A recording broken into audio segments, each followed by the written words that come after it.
أعوذ بالله من الشيطان الرجيم.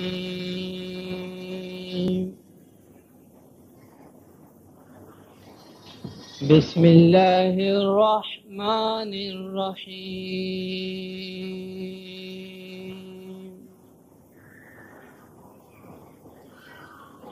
لن تنالوا البر حتى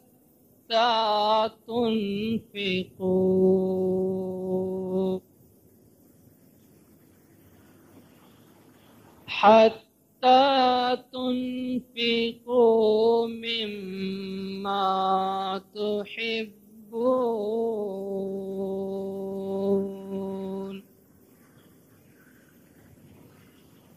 وما تنفقوا من شيء فإن الله به عليم.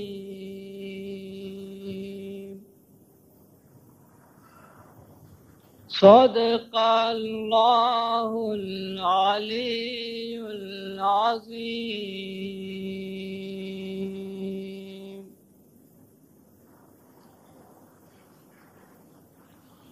امام زمان سرکار عالی وقار نور خدا بن برحق نور مولانا شاہ کریم الحسینی حاضر امام کے مبارک نام پہ صلوات پڑھے دندار. اللہم صلی علی محمد و آل محمد. دندارو، ہمارے مذہب میں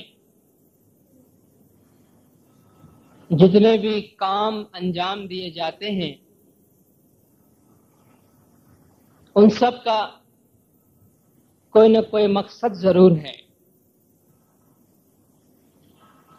کوئی بھی کام ایسا نہیں ہے کہ جس کا کوئی مقصد نہ ہو.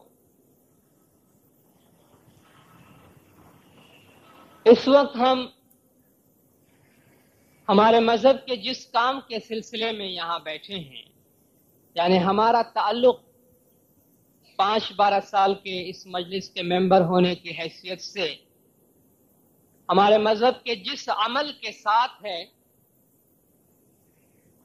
وہ ایک قسم کی خدمت ہے، ایک قسم کی قربانی ہے. زمانے کے امام کے نام پر 5 سال یا 12 سال کی خدمت کے نمونے کے طور پر 5 اور 12 سال کی خدمت کے ٹوکن کے طور پر جو حقیر سی مالی قربانی ہم نے دی ہے، اس سلسلے میں امام نے ایک برادری قائم کر دی، ایک مجلس قائم کر دی جس میں ہم یہاں جمع ہوئے ہیں. آپ سب کو اچھی طرح معلوم ہے سرکار آقا سلطان محمد شاہ صلوات اللہ علیہ خداوند نے اپنے فرمان میں 5-12 سال والوں کو رنگون میں ایک مرتبہ فرمایا کہ 5 سال اور 12 سال کا مطلب یہ ہے کہ ماضی میں جس طرح باغیچے میں ایک کلی، ایک مزدور مزدوری کرتا ہے، کام کرتا ہے، اس طرح روحانی بچے ہمارے گھر کی امام کے گھر میں مزدوری کرتے تھے، امام کے گھر کا، امام کا ذاتی کام انجام دیتے تھے. 5 سال تک خدمت کرتے تھے تو ان کو 5 سال کی بخشش ملتی تھی. 12 سال کی خدمت کرتے تھے ان کو 12 سال کی بخشش ہوتی تھی. لیکن امام نے فرمایا کہ آج ہم یہ دیکھتے ہیں کہ کھوجے بہت ضعیف ہیں. یہ مولا کا فرمان ہے. ہم یہ دیکھ رہے ہیں کہ کھوجے بہت کمزور ہیں، وہ خدمات انجام نہیں دے سکیں گی. اس لیے ہم نے 500 روپے اور 700 روپے کے طور پر اس 500 روپے اور 700 روپے کے عوض ہم تمہیں 5 سال اور 12 سال کی خدمت بخشتے ہیں. پھر امام نے آگے فرمایا کہ 17 سال تک لگاتار امام کے گھر کی خدمت کرتے تھے تو 500 کی بخشش ملتی تھی، بیت الخیال کی بخشش ملتی تھی.